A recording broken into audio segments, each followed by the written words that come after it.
యామిమాం పుష్పితాం వాచం ప్రవదంత్య విపశ్చితః వేదవాదరతాః పార్థ నాన్యదస్तीति వాదినః కామాత్మానః స్వర్గపరాః జన్మకర్మఫలప్రదాం క్రియావిశేషబహుళాం భోగైశ్వర్యగతిం ప్రతి భోగైశ్వర్యప్రసక్తానాం తయాపహృతచేతసాం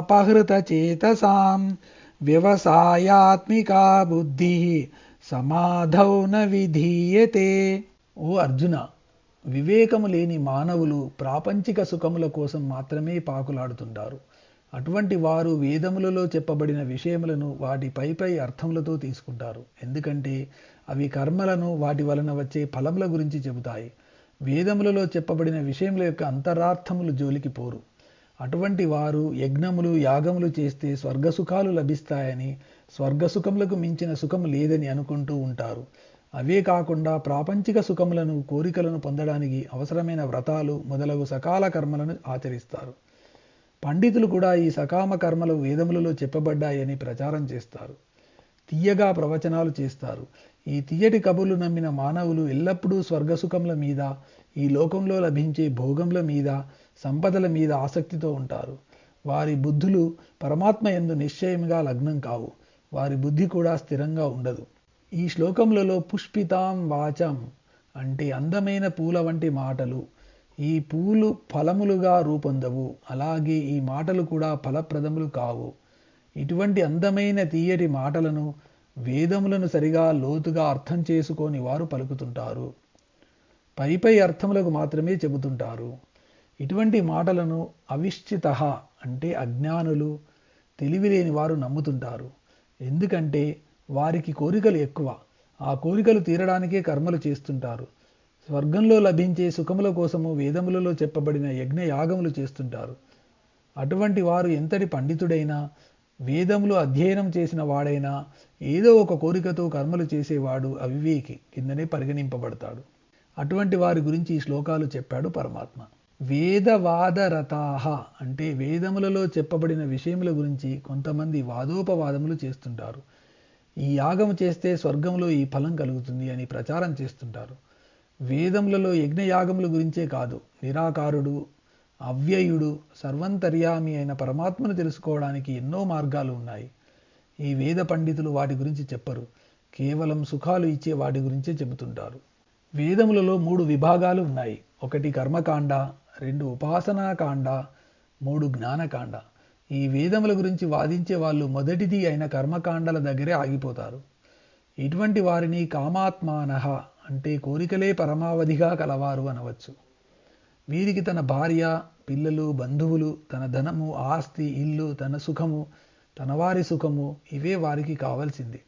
వారి మనసులలో ఎల్లప్పుడూ వీటి గురించే ఆలోచిస్తారు. కానీ భగవంతుని గురించి, శాశ్వతమైన ఆనందం గురించి ఆలోచించరు. స్వర్గపరాహ అంటే వీరంతా తాము మరణించిన తర్వాత స్వర్గానికి పోతామని అనుకుంటారు.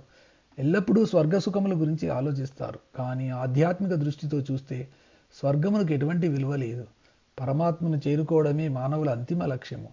అవివేకుల దృష్టిలో స్వర్గసుఖములే వారికి మోక్షంతో సమానము. కానీ జ్ఞానుల దృష్టిలో పరమాత్మలో ఐక్యం కావడమే అంతిమ లక్ష్యము. కేవలం తాత్కాలిక సుఖాలను ఇచ్చే ఈ లోక సంపదలు, స్వర్గ సుఖాలు శాశ్వతం కావు అని తెలుసుకోవాలి. అదే జ్ఞానము. తర్వాత జన్మ కర్మ ఫలప్రదామని అన్నారు. అంటే కోరికలతో కూడిన కర్మలు మోక్షమును ఇవ్వలేవు, పైగా బంధనములు కలుగజేస్తాయి, జనన మరణ చక్రంలో పడేస్తాయి. కాబట్టి కోరికలతో చేసే కర్మల కన్నా నిష్కామంగా చేసే కర్మలే ముఖ్యము. క్రియా విశేష బహుళాం భోగైశ్వర్య గతిం ప్రతి అంటే స్వర్గంలో లభించే భోగముల గురించి, ఈ లోకంలో లభించే ఐశ్వర్యముల గురించి ఎన్నో కర్మలు చేస్తుంటారు. కర్మకాండలు చేయడంలో తమ జీవితం అంతా వృధా చేసుకుంటారు. కానీ వారికి దక్కేది తాత్కాలిక సుఖమే కానీ శాశ్వత సుఖం కాదు. తయాపహృత చేతసాం అంటే వేద పండితులు తాము జ్ఞానులము అనుకునే వాళ్ళు చెప్పే ఈ తీయటి మాటలకు మానవుల మనసులు ఆకర్షింపబడుతున్నాయి, అటువైపు లాగబడుతున్నాయి. ఆ మాటలు విని సామాన్య ప్రజలు మోసపోతున్నారు, కర్మకాండల వైపు మల్లుతున్నారు, శాశ్వత ఆనందం కోసం ప్రయత్నించడం లేదు. అటువంటి మాటలను వినవద్దని కృష్ణుడు హెచ్చరిస్తున్నాడు. వ్యవసాయాత్మిక బుద్ధి సమాధౌన విధీయతే. అంటే పైన చెప్పబడినట్లు పండితులు చెప్పే తీయటి మాటలు విని కర్మకాండల వైపే బుద్ధి నిలిపితే అటువంటి వారికి బుద్ధి నిలకడగా ఉండదు, చంచలంగా ఉంటుంది. భగవంతుని మీద మనసు నిలవదు. వారి బుద్ధి ఎల్లప్పుడూ ఈ లోకంలో దొరికే సుఖముల మీద, స్వర్గంలో లభించే సుఖముల మీద లగ్నమై ఉంటుంది. కాబట్టి మోక్షం కావాలనుకునే వాళ్ళు వేదములలోని అసలైన అర్థం గ్రహించాలి. మోక్షమునకు మార్గము ధ్యానము అని నమ్మాలి. ఆ ధ్యానానికి అవరోధం కలిగించే ఈ కర్మకాండల వైపు, ఈ లోకంలోని స్వర్గములోనూ లభించే సుఖముల గురించి ఆలోచించకూడదు అని బోధించాడు పరమాత్మ. ఈ 3 శ్లోకములు ఎటువంటి క్లారిటీ లేకుండా కన్ఫ్యూజన్లో ఉన్న వాళ్ళ గురించి చెప్పబడ్డాయి. ఎందుకంటే అర్జునుడు ప్రస్తుతం అటువంటి కన్ఫ్యూజన్లో ఉన్నాడు. మనం అనుదినం చేసే కర్మలు 3 విధాలుగా విభజించబడ్డాయి. వాటి పేర్లు సాత్విక, రాజసిక, తామసిక కర్మలు. ఈ 3 విధములైన కర్మల వలన మనం ఉన్నత స్థితికి కానీ అధోగతికి కానీ వెళతాము. సాత్విక కర్మ అంటే బాహ్య కర్మలను చేస్తూ మానసికమైన అభివృద్ధిని సాధించేది, మానసిక ప్రశాంతతకు, మానసిక ఔన్నత్యానికి దోహదం చేసేది. అది సాత్విక కర్మ. అలా కాకుండా నాకు మానసిక అభివృద్ధి అక్కర్లేదు, నాకు బాహ్య సుఖాలు, సంతోషాలు మాత్రమే కావాలి, నేను బాగుపడటమే నాకు కావాలి, దానికి ఏమైనా చేస్తాను, దాని వలన సుఖం వచ్చినా దుఃఖం వచ్చినా భరిస్తాను అంటే బాహ్యంగా నేను అభివృద్ధి చెందాలి, దాని వలన నాకు మనశ్శాంతి లేకపోయినా పర్వాలేదు అనేది రాజసిక కర్మ. నేను బాగుపడాలి, నేను బాగుపడడానికి పక్కవాడు, సమాజం నాశనం అయిపోయినా నాకు పట్టదు, నేను బాగుండటమే నాకు ప్రధానము, ఎవరెటి పోయినా నాకు అక్కర్లేదు, హింసకైనా పాలుపడి నేను బాగుపడతాను, నా స్వార్థము నేను చూసుకుంటాను. అటువంటి వాడు మానవుడి నుండి దానవుడిగా మారిపోతాడు. దీనిని తామసిక కర్మ అంటారు. మనం సాధారణంగా మనకు కావలసిన వస్తువులు, ధనము, సంపద, ఆస్తులు ఉంటే శాంతి దానంతటదే వస్తుంది అని అనుకుంటాము. అది సరికాదు. మనం మనస్సును ప్రశాంతంగా ఉంచుకోవాలి. దానికి మానసికమైన అభివృద్ధి కావాలి. దానికి సాత్వికమైన కర్మలు మాత్రమే చేయాలి. రాజసిక, తామసిక కర్మల వలన మనశ్శాంతి లభించదు అని భగవానుడు చెప్పాడు. ఇందులో మరొక విశేషం కూడా ఉంది. కర్మలన్నీ ఒకటిగానే ఉంటాయి. మనం ఏ భావనతో చేస్తామో దానిని బట్టి అది సాత్వికమా, రాజసికమా, తామసికమా అని నిర్ణయింపబడుతుంది. ఒకే సంఘటన, ఒకే సన్నివేశం గురించి ఒకడు పాజిటివ్గా స్పందిస్తే మరొకడు నెగిటివ్గా స్పందిస్తాడు. అలా స్పందించడం వారి వారి మానసిక అభివృద్ధి మీద ఆధారపడి ఉంటుంది. ధనం సంపాదించడం అందరికీ కామను. ఒకడు ధర్మంగా సంపాదిస్తాడు, మరొకడు అడ్డదారుల్లో సంపాదిస్తాడు, మరొకడు ఇంకొకడిని కొట్టి దోచుకుంటాడు. మూడింటిలో కర్మ ఒకటే, కానీ విధానాలు వేరు. ఇప్పుడు రాజస, తామస కర్మలు చేసేవారి గురించి చెబుతున్నాడు.